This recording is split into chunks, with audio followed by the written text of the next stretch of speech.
Have you ever had a patient come to you with a laundry list of symptoms and you think, oh my gosh, I don't even know where to start? Well, this episode, I'm going to break it down for you really simply. We're going to talk about the 4 pieces of low hanging fruit that you need to address with every single patient. You don't need to test. You just need to deal with these 4 aspects of the low hanging fruit, and you're going to get great results every time. Let's go. Welcome to the Clinical Entrepreneur Podcast. I'm Rhonda, your no fluff, tell it like it is business bestie for wellness practitioners just like you who want to build a practice you love and make a bigger impact and a little money while you're at it. So if you're ready to ditch the overwhelm, attract your dream ideal patients, and finally run your practice with complete confidence, you're in the right place. Each week, we're tackling things from programs to patient retention to marketing strategies that actually work, sprinkled, of course, with a little sass, a lot of heart, and the step-by-step strategies that will help you get there. So grab your cup of coffee, your notebook, or whatever keeps you going, and let's build a practice you love and a life you love together. Welcome back to the podcast. I'm so glad you're here. We are going to be chatting today about a clinical case and a bit of an impromptu podcast, but it was such a reminder to me. And so I thought it would be a great reminder to you as well about how important it is that we don't get caught up in the details, that we make sure that we are addressing the low-hanging fruit first. So I'm going to tell you exactly what happened. About maybe 3 or 4 months ago, I had a referral from someone that I had worked with for a long time, a professional woman. She actually was a business coach for me for many months and just became friends with her. And she said, listen, I've got somebody else that I'm coaching with across the country. Would you be willing to work with them? And I said, of course, I'd be happy to. And my practice it's just referral only. So I only will work with people if I get those good referrals. So I said, yes, of course. So I get on the phone with this guy and he's fairly young and he works in an industry that has high amount of stress, a lot of travel, a lot of flying, a lot of late nights, a lot of eating out and socializing and probably some social drinking, that kind of thing. So his anxiety was off the hook. Like, he explained to me, he said, having anxiety like this is like having multiple tabs open in like tabs on a computer, like having multiple tabs open in your brain and your brain just constantly flipping through, just like tab, reading it, tab, reading it, tab, reading it, tab, read. Like he said, it's like your mind never stops. It's like being on a mental hamster wheel and I'm just going through all the tabs. He said, I'm worried about everybody. I'm worried about my girlfriend. I'm worried about me. If I have to get on a plane, he has to take Xanax before he gets on a plane and he hates to fly and he has a horrible fear of flying. And he just he's talking to me and he's talking really fast. And I'm thinking, whoa, buddy, we need to slow your jets down. What happened? Why are you so anxious? Like in my mind, this is what I'm asking myself, like, what's happening? Why is this guy so anxious? What happened? So I start asking him, I know that if there's high anxiety, so now I've just kind of got my thinker on, right? I'm like, well, if there's high anxiety, then that means that he's definitely not in a parasympathetic state. He's always in a sympathetic state. What happened? Where's the trauma? Or where is the stress coming from? So I start asking those questions. Well, of course, he's telling me now that he just is so incredibly stressed all the time. His job is really stressful. And I said, well, how was your home life growing up? And he goes, my home life was great. He goes, my parents are amazing. Everything is great. I said, well, so did you have any kind of trauma? Was there something that happened at school? You got beat up or you had like a grandparent that died that you were really close to or something like that? And he goes, no, he said, I don't know. He said, I kind of always had been a little bit nervous, like even as a kid, I just was nervous. And as I've gotten older, it's just gotten more and more and more severe. I said, okay, so, he's not really giving me anything. And I could, go down a few rabbit holes with that. But I'm thinking, this is how I do this is what I do every single time with every single patient. This is the first patient appointment. And then I'm going to speed up and tell you, I'm going to skip a few appointments in the middle. I'm going to give you the end of the story or the end as it is right now. So I move on because I know that his, digestion's not going to work because if he's in sympathetic state like that all the time, cortisol's high, he's not going to be digesting. So I start asking him about bowel movements. I say, do you ever get bloated? And he said, no, I don't really think I'm bloated. And then he kind of goes, well, I don't know, maybe. I said, well, just describe it to me. What does it feel like for you? And he said, well, it feels like I just want to like stretch. After I eat, I just want to stretch. Like, okay, that would be that, like I said, do you want to lay on your belly? And he goes, oh, well, no, I don't, but that actually sounds like it would be a really good thing. He goes, I think that just that pressure maybe, and then just being able to stretch out. I'm like, okay, I got it. That's bloating, right? There's something going on in the digestive system where he's feeling like he wants to like press it out or smash it out or move it out or something like that. So mental note, I write that down. And I said, do you ever have any kind of like, funny taste in your mouth or any kind of heartburn? Or some people don't know the word heartburn or they don't associate that. So they might say, yeah, I have reflux or I have GERD because somebody told them they had it. But sometimes they don't know heartburn. Like if it doesn't burn, then that word doesn't mean anything. So if I say reflux, they sometimes don't know what that means either. So I just kind of dumb it down and I say, do you ever have a like pressure in the middle of your chest, or do you ever have a bad taste in your mouth, or does it feel like maybe there's some like acid that comes up in your mouth? And he said, nope, I don't get any of that. I said, well, when was the last time you went to the dentist? He said, oh, that's been maybe a year ago. And I said, well, did the dentist say anything about any erosion of the enamel on the back of your teeth? Or, oh, no, my teeth are fine. I have a clean bill of health. I never get cavities. I'm like, okay. So I'm just asking questions. I'm just asking lots of questions. I'm pretty sure that there's probably some kind of, refluxy something. There has to be going on if he's feeling that full and miserable after he eats. So I think, okay, well, I just make a mental note, right? So I go on. I say, well, tell me a little bit about your sleep, because I know if there's anxiety and there's high cortisol, then what are the other things that are going to be impacted? Well, his sleep for sure. And he said, oh, yeah, I have to take like Advil or Tylenol PM or Advil PM or something like that. He said, and I take some CBD with THC. And I said, well, how's that working for you? And he said, well, it doesn't keep me awake. He goes, I just can't stay asleep. I just wake up. I wake up. I wake up all night. I said, all right, well, do you wake up and do you go like anxious, or are you just awake and you lay there and you toss and turn? And he said, I'm mostly just awake and lay there, toss and turn. But he said, if I'm awake more than about 10 minutes, then the tabs on my mental computer start to open and then I really can't go back to sleep. And I have to get up and watch TV or get on my phone or something. I said, okay, no problem. So, I'm just like taking all this in. I'm just like, I'm listening. I'm like, oh, okay, well, clearly I understand why his sleep would be disordered. That's not a hard thing to figure out. So we go on and I'm asking him, I have a few more questions based on his intake forms that were kind of irrelevant. And so we circle all the way back. We get all the way back. And I said, do you snore? And he said, well, I don't think so. My girlfriend doesn't tell me that I snore. And he said, but let me ask her. She's in the next room. So he asks her and he goes, hey, babe, do I snore? And it was quiet. I thought, uh-oh, what did I do? I just opened a van door and I hear him go, I do?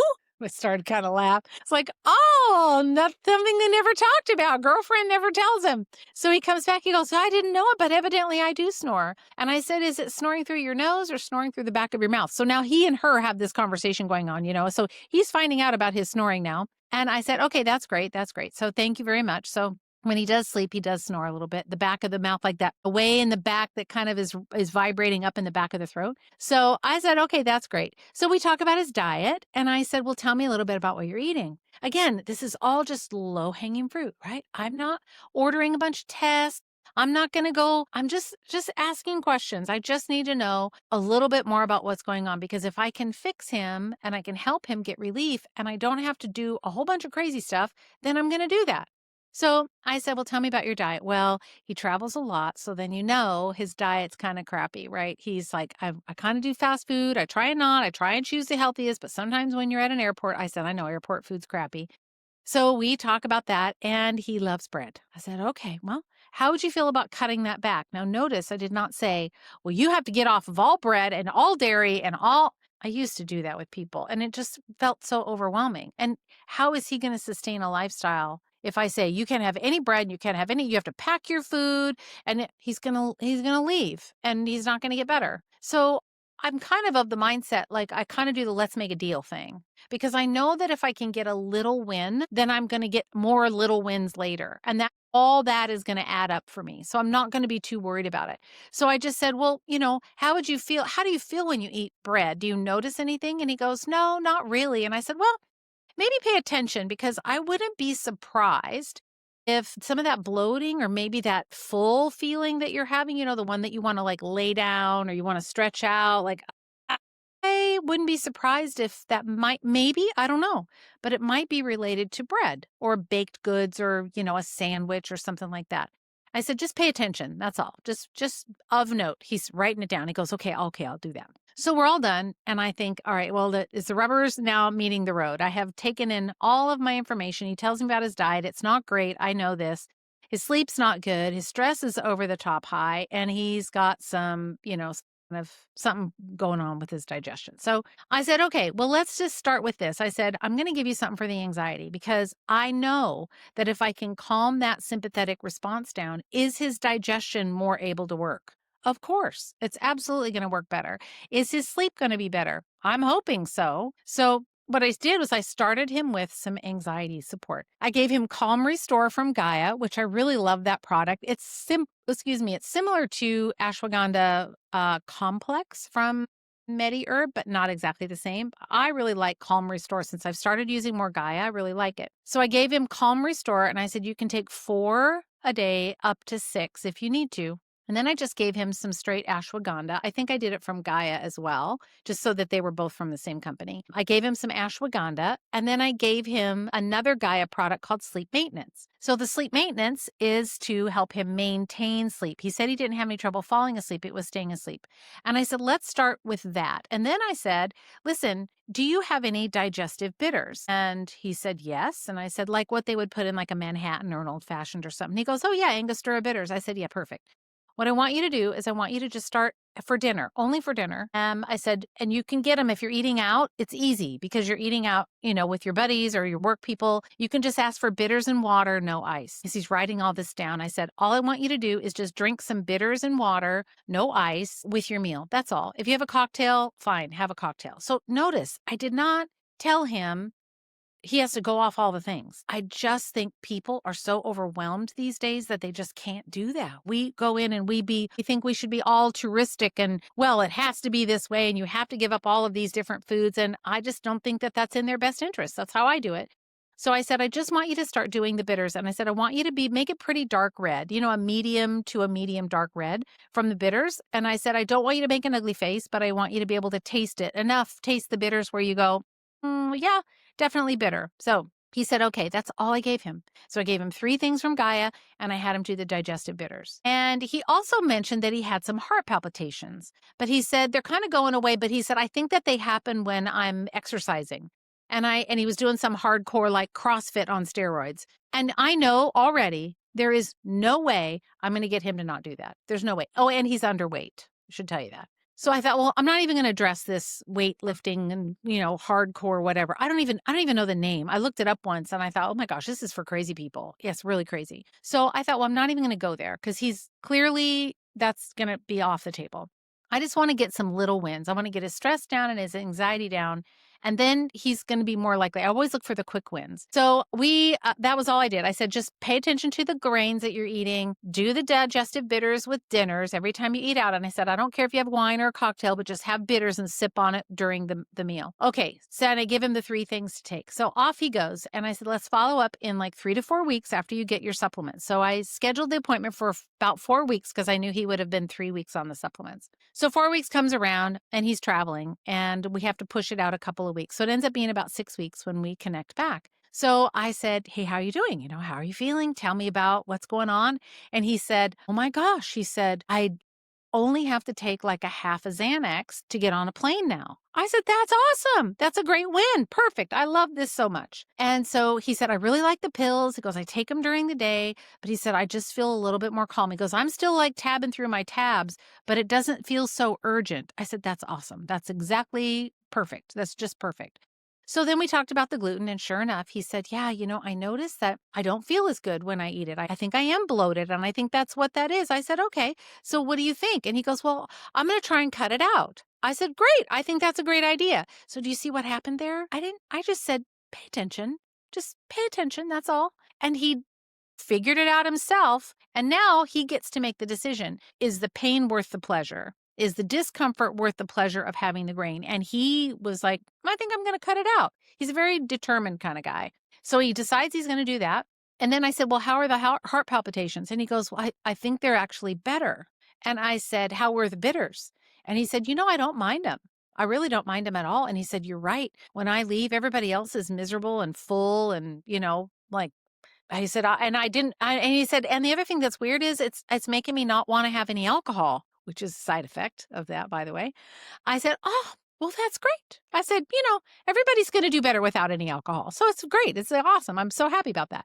So he's super happy. He is telling all of his friends about it. He actually sent me about 4 or 5 other new patients. So he's telling all of his friends about it. He's feeling so much better. I said, "Okay, great. So let's follow up in, 6 weeks again." He's doing fine. I said, "Keep doing what you're doing." And I asked him how his sleep was. And he said, "My sleep hasn't really changed yet, but he said, I'm still waking up, but I'm not tabbing through the tabs." I think I told you that. So that was good. So we see him in 6 weeks and we had a little bit more improvement, and then he missed an appointment and sort of. So we're now like a couple more appointments in the middle.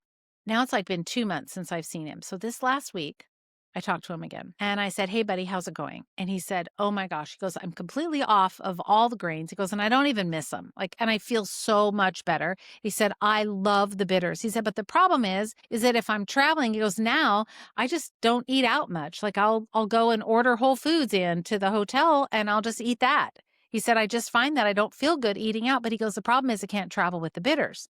I said, "Oh, I can give it to you in a tablet form.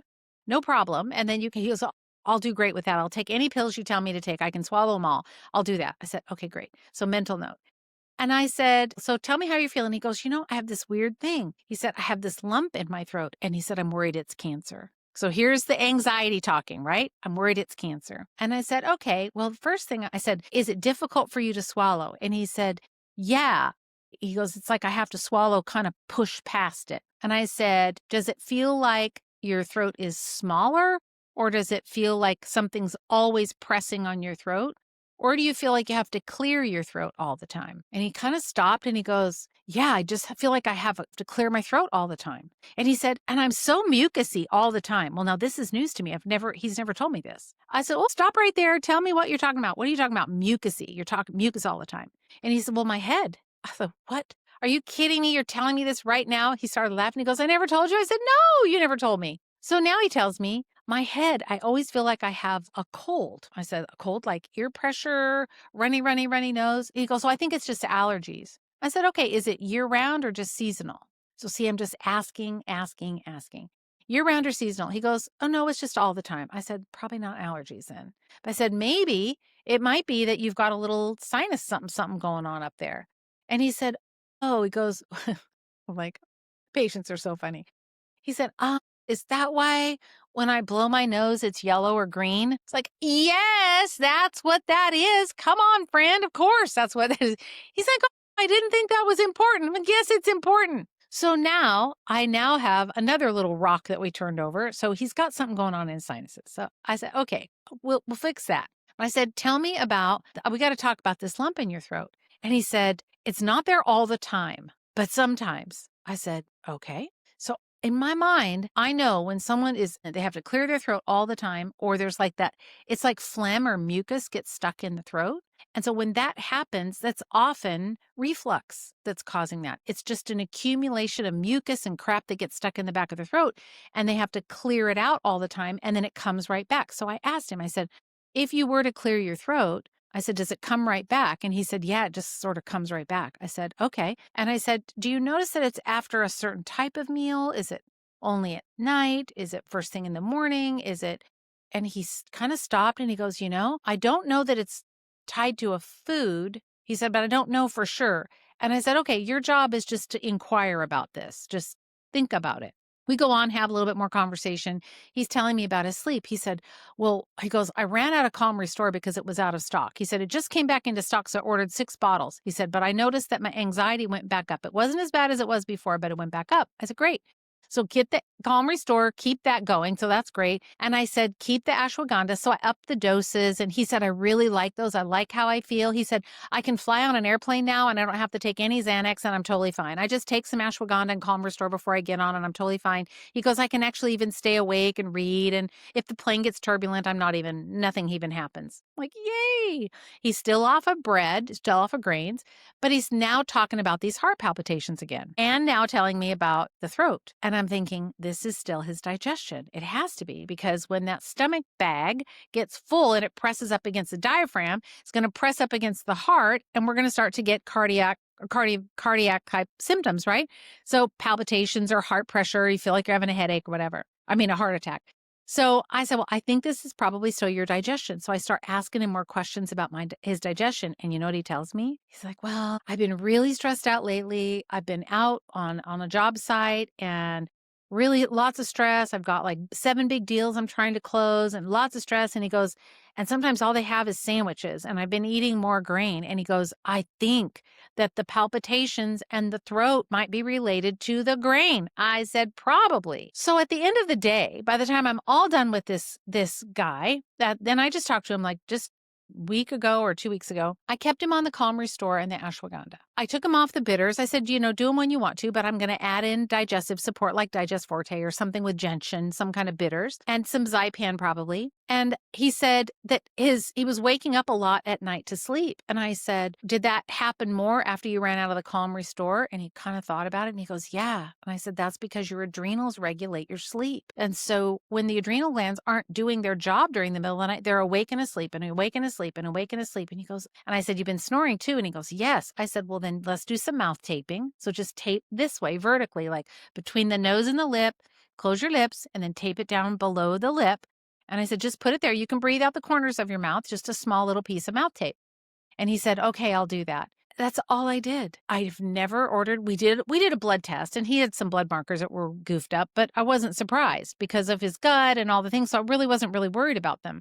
I've never done a stool test. I didn't do an allergy test. I didn't do a gluten test. I didn't do a stool test. I have not done a hormone test. I might at some point, but I know that if I can get this anxiety under control, get his butt back in the chair, like I say, like he's calm, he's in his body, he's present, he's ready to go. He's like, I'm on my game. If I can calm him down and I can get his digestion working and I can improve his sleep, he's going to feel so much better. Then anything I have left over, then I can say, okay, now maybe I'll order a test. I think sometimes we're so quick to think we need to analyze and overanalyze everything that we forget about the low-hanging fruit. And in my opinion, the low-hanging fruit is always going to be stress, always going to be digestion, always going to be sleep, and always going to be the diet. Those are things that even if you, like clinically, if you're not feeling super confident about your clinical skills yet, you need to be in clinical academy. But if you're not like, oh, I don't know what to do, just know what to do for those 4 things. What to give if there's anxiety. Calm Restore, ashwagandha forte. They work great. They just work, either one of them. Fine. Know what to do. If there's digestive issues, start with bitters. See if that helps. If that doesn't, then give them Zypan and Digest or some other bitter, digestive support that you want. Then if they're not sleeping, then think about maybe they're not sleeping because of their snoring, so we need a mouth tape. Maybe they're not sleeping because those adrenal glands are taxed. And adrenal glands, this is how you know that it's adrenals, is they'll wake up and they can't settle and go back to sleep because that cortisol and adrenaline are circulating. So that's that. If they wake up at night and they're tossing, turning, like roll over and then roll over again. If they don't have pain, like arthritic pain at night, like hip pain or, shoulder pain, joint pain, if it's not that and there's no pain, but they're tossing, turning, that's blood sugar. And so you want to just give them something before bed. So I told him just to rule that out. I don't think that's the case. But I asked him, like, when was the last time you ate? And he said, sometimes it's like within a couple of hours before bed, but sometimes it would be 4 or 5 hours and I just don't want to cook. And I said, okay, well, do me a favor. Just have a protein, a fat, and a fruit or a veggie before bed. It could be like a hard-boiled egg, a quarter of an avocado, and then maybe some carrot sticks or celery sticks or some sliced up cucumber or something like that. It doesn't have to be big. It's like a real mini little snack. And then go to bed. I usually would use like a Cataplex F or give some kind of extra fat with that, but I didn't this time. I just said, and go to bed. He messaged me like 4 days later after I saw him. And he said, my sleep is almost completely resolved. He goes, I think it might have been my blood sugar. I'm like, dang, there you go. Super easy. So just keep doing that. Keep the Calm Restore, because it was out of stock. So see, he was doing better. And then it ran out of stock and he started to kind of slip again. So that tells me that we're not done. It's just going to take some time for us to nourish and feed and get those adrenal glands back in order again. He's just an anxious kind of a guy. Maybe he'll need to be on something for a long time. I don't know. That's not my job to determine that right now. But I do know that when you stick with the low-hanging fruit, don't go out and start ordering a bunch of tests and trying to get all this data collection. Don't do that. Start with just what's obvious. Stress, always get stress under control. Upper digestion, get that under control. If they're constipated, okay, fine, give them something for constipation because you want to get them a result, right? If there's sugar cravings, use Gymnema. There's little things that you can do to kind of manage specific symptoms, but from a high level perspective, these are the things. Get the stress under control, get the upper digestion under control, get the adrenal glands if you need actual adrenal support, like to the gland itself, versus just adaptogens or stress response, and then diet and lifestyle, and just work on those. And it's not something that you have to say, well, here's a bunch of rules, and I'm going to give you 42 things to take. I think he took 3 things the first time, and then he added a few more. Now he's up to about 8. But for him, he said, I would much prefer to take it in a pill form than a liquid form. Or I would much prefer that you just give me what I need. So now for his sinuses, I'm going to use 2 things from MediHerb that I love for this, and it's Sinus Forte and Golden Seal. And Golden Seal is a mucus membrane restorative. It also has antibacterial properties to it. And the Sinus Forte is going to get in and open that up. I'm probably going to have him eat some garlic and horseradish. Oh, and the other thing, he said he was getting up to pee at night. And I said, well, that's just a lack of minerals. So he's young. It's not his prostate. I said, just add some Celtic sea salt to your water. He's like, oh, that sounds great. Told him what to get and he'll do it. So you see, it's this low-hanging fruit that just makes the protocols, the patients get great results. You don't, you're not spending thousands of their dollars ordering tests that may or may not need to be, ordered because there may be a nothing burger on there. I didn't go down the road of like, oh, that's a heavy metal. That's a parasite. Whoop, that's candida. Whoop, that's Lyme disease. I didn't even go there. Didn't go there. Don't care. I want the low-hanging fruit. And when we go after that low-hanging fruit, a lot of times a patient just gets so much better. And I might have 20% left, 20, 30% of a few symptoms left over. And then I have to decide, okay, do I want to test for this? Is there a test that I could order? Or do I just need to spend a little bit more time? Like his sinuses are probably going to take a little more time. There's probably a biofilm in there. Probably going to have to deal with that. In fact, now that I'm saying that, I did not order that for him. So I probably need to add that. But if it's been chronic, and it has been, because he said, I never told you about it because it's completely off his radar. He didn't even think about it because it's just been there for so long, right? So now I know I'm getting him better. And he's happy, happy, happy, happy. He's taking the supplements. It's easy. So when you're creating your clinical protocols, don't lean on all of the, don't rely on the testing to give you answers. Just look at the low-hanging fruit. And I tell you, those 4 things: stress, upper digestion, adrenals, diet, and lifestyle. Always low-hanging fruit. Just go after that. If you need help, you know where to find it, Clinical Academy. But if you need help creating a protocol, let me know or jump into Clinical Academy. I'd be happy to help you. But that's my advice: is don't overcomplicate things. Just make it simple for the patient. They're going to get results much faster. You're not going to burn through their budget by ordering a bunch of tests. They're like, that's a nothing burger. Well, nothing there. Everything looks good there. Well, it's nice that it looks good, but that didn't help you get them results. Let's let them spend their money on the supplements that are going to help them get results, make the diet and lifestyle changes, and then let's get them results and get them better. He's referred, I think 4, I've got a 5th one on my calendar right now because I was just able to say, let's just start with the simple stuff. And he was just so, so, so thankful. I am working with his mom. I'm working with his sister. I'm soon to be working with his dad. I've got 2 of his best friends. Tell you, he's just been a great patient, but it's because I didn't overwhelm him and I just started with what's easy. So that's my encouragement to you this week: is do the easy things. Like, make sure that you're not overcomplicating it. Don't go order a bunch of tests. That's why I love functional medicine and I hate functional medicine all at the same time, because it's so test heavy and I just don't think we need it. So there you go. That's what I got for you. Thanks for letting me I'm like literally running off script. I have 2 yellow sticky notes. Look, I'll show you. This is my little yellow sticky note. So I didn't forget anything. So I have them, it's stuck to my computer so that I didn't forget any of the details. But I just thought this was such a great, so easy, such an easy case that I wanted to share it with you. So choose a low-hanging fruit. I think you're going to get better results than you ever thought possible. All right, my friends, take care. You know where to find me, RhondaNelson.com/clinical academy. You need to be in there. All right, friend, talk to you soon. See you next week.